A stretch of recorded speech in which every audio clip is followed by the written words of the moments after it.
Hi, I'm Michele Muska. I'm a designer and a fiber artist, and I'd like to share a few of my favorite things today, which would be sewing and making fabric out of felt and different fibers.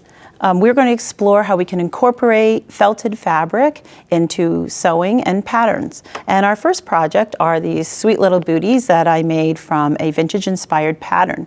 I used wool felt, this hot pink, and I made a polka-dotted fabric with these nice little round circles that I just randomly cut out. So first of all, I cut my pattern piece out with 2 soles, and then I cut the top booty out. I then placed it on my fabric and took my pencil. And what you want to do, which is really great, is to make an outline of where you want to felt. That way you can keep your materials that sometimes are a little costly and expensive into your area that you're going to be felting. So I'm actually using a needle felter today, electric. Needle felting is very labor intensive. It's taking a barb needle and often pushing by hand the fibers on the top layer down into the bottom, and the barbs that going the other way will pull it back up through the top. As you can see how it starts melding through the fabric, and it kind of becomes one. It's almost like kind of interlocking them and meshing them together. So anyway, so I'm going to show you how we do that with a needle felter. There's 12 needles in this machine, which makes it go really quick and easy. And then if you're doing a more delicate project, you could take a few needles out if you're working with silks and silk ribbons, because you don't just have to use wool, which is a really important thing.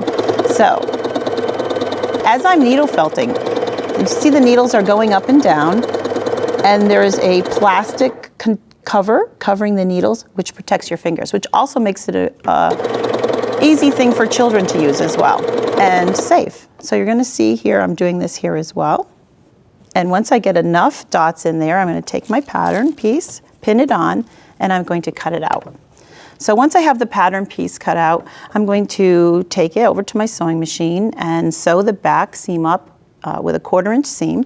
And then I'm going to pin it onto the little sole, and I'm going to make a 1/4 inch seam all the way around. I then, with these little booties, I made some really cute decorative stitches along the edges and made some little like stars on the circles. Great idea to do this when your booty is flat. I did it afterwards and it was a little more difficult.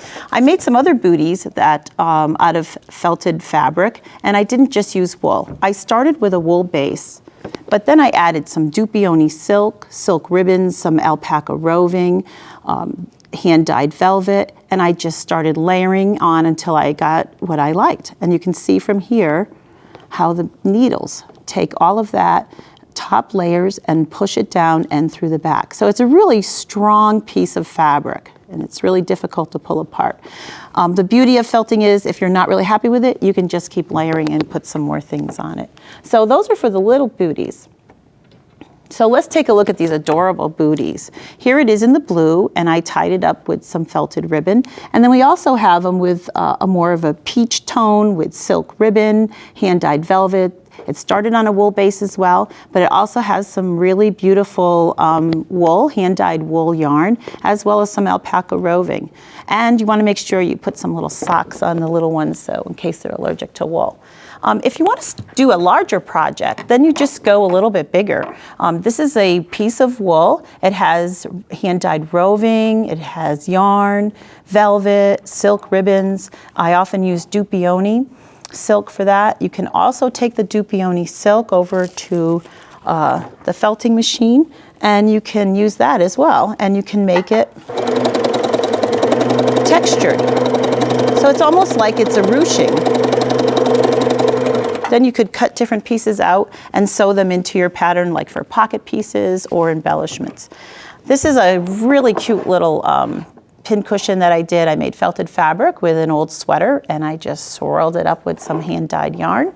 So I thought that was a really fun piece for my pin cushion collection. So when you have some items that you've already made, you might have a pair of pants, or a sweater or a jacket, and you feel like you want to add something to it, a little bigger embellishments, make it a little more exciting. And that's what happened exactly with this laptop case that a friend made for me. I just felt I needed a little extra. So what I did is I slipped a piece of foam in there, and I used an electric hand felter. And this has barbed needles as well with a protective cover, so I don't get my fingers in there because they do hurt. I put some wool and some roving on that, and then I'm just going to hold it down until it felts and melts into the bottom base.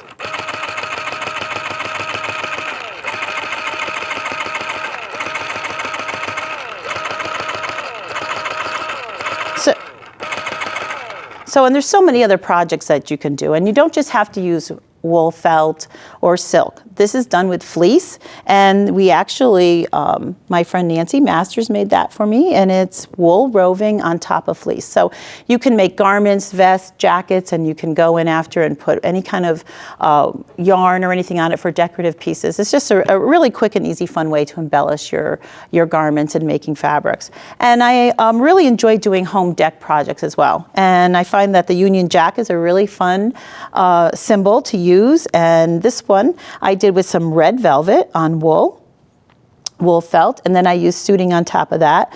And then I would take the back piece and join it and go over to my sewing machine and sew up the sides, stuff my little pillow in, and there you have a really fun, great pillow. I also did this little purse. I sewed it up, a little envelope purse, but the embellishment and closure on that is of felted flower, and that's actually done on canvas. So you can use all kinds of fibers and materials to make your own fabric.